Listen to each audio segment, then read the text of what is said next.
A major escalation of the disputed demarcation of Lake Malawi between Tanzania and Malawi has just happened.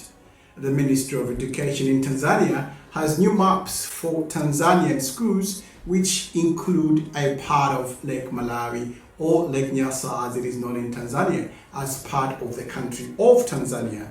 The Education Ministry has directed all primary schools in the country to use this new map, not the usual one which shows all of the Lake Malawi as belonging to the neighboring country of Malawi.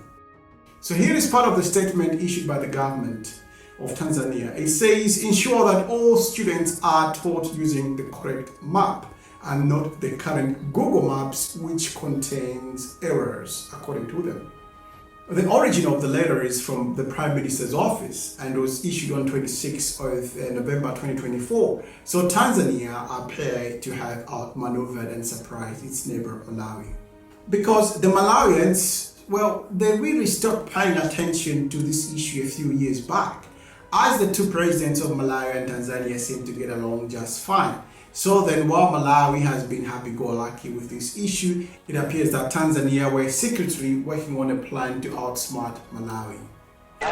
Malawi claims the whole lake belongs to it, but Tanzania says it has territorial rights too, and it has been pressing its claims hard ever since companies began exploring for gas and oil under the lake bed. Malawi bases its claims on the Helgoland Treaty, an agreement drawn up in 1890 by Britain and Germany, the colonial powers of the time. But Tanzania says under international law, half of the lake is part of its territory.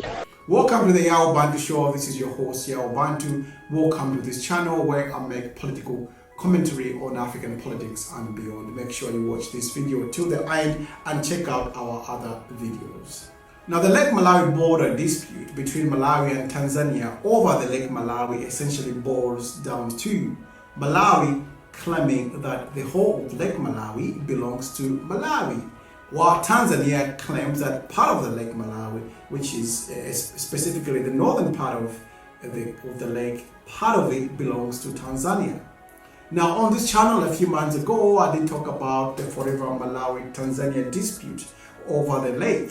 It's not a new argument, it's a very old argument. So please check out that video. It's in the description below. Now, some people who believe that Pan-Africanism means we all embrace each other and live happily ever after said to me that by discussing the dispute in that video, I was sowing seeds of division. My argument is disputes between countries exist, including African countries. They will always exist. We have so many countries in Africa, so yes, this is inevitable. There will never be a situation where we all live happily ever after as Africans. That's pure fantasy. No continent is perfect, including our continent.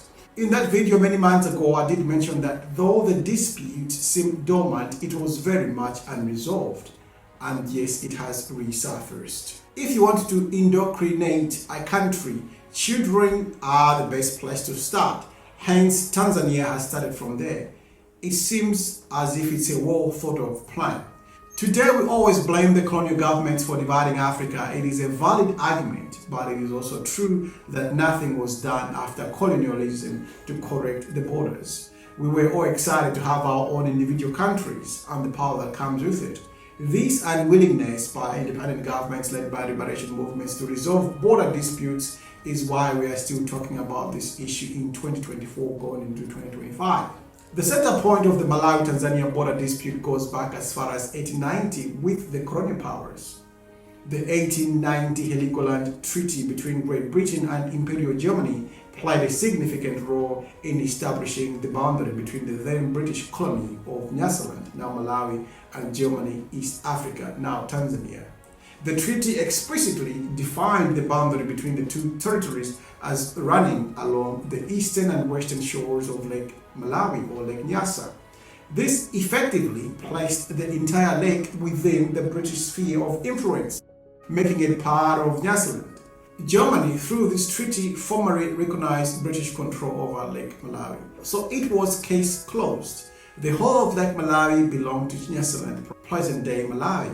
But according to United Nations Convention on the Law of the Sea, when a lake sits on the border between two countries, the division is typically determined by imaginary line drawn through the center of the lake. often following the deepest point or mid-lake line as defined by a treaty or agreement between the two countries involved. So it is very important to note that there must be an agreement between the two countries for this to become a binding agreement. Now, Malawi strongly relies on the 1890 Heligoland Treaty to assert its claim over the entire lake. They argue that the treaty clearly established British sovereignty over Lake Nyasa, while Tanzania disputes its applicability to the current situation. They argue that subsequent agreements and the principle of equitable sharing of resources should govern the lake's ownership.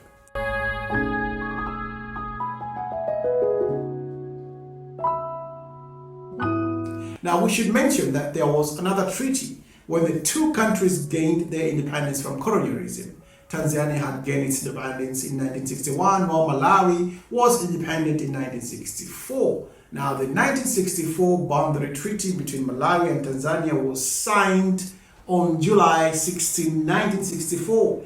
It aimed to establish a clear boundary between these two countries, particularly focusing on the portion bordering Lake Malawi or Lake Nyasa. The only confusing part is that though the focus was meant to be on that northern part of the lake, it seems the topic was largely evaded. The 1964 treaty largely reaffirmed the existing colonial era boundary, which had been delineated by various agreements between Great Britain and Germany. Basically, it was a meet and greet between Malawi and Tanzania officials, and then they just agreed to maintain the colonial borders.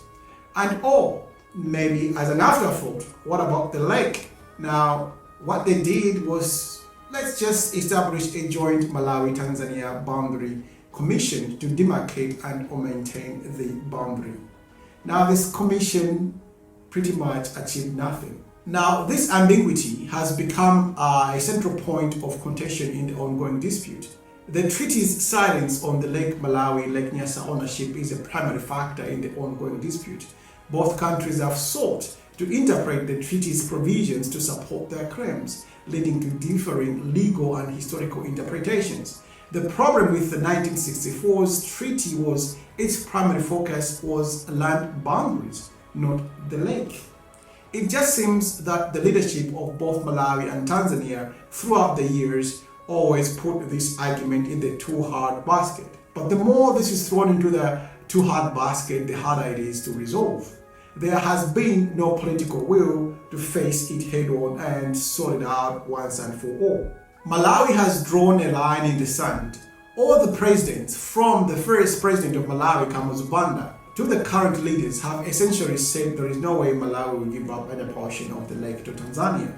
And various Tanzania leaders, from Julius Nyerere to the current leadership as well, do not want to lose that portion of the lake. Perhaps the resources curse can never be discounted in this argument.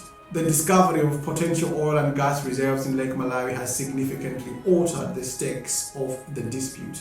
Around 2012 or thereabouts, Malawi was said to commence gas and oil exploration on the lake, to which Tanzania stated that any such exploration was a violation of its territory. Now, the most heated argument was between former President of Tanzania, Jakaya Kikwete, and former Malawian President, the late Bingu wa Mutharika. They essentially threatened a war against each other over it. But to their credit, they hugged it out.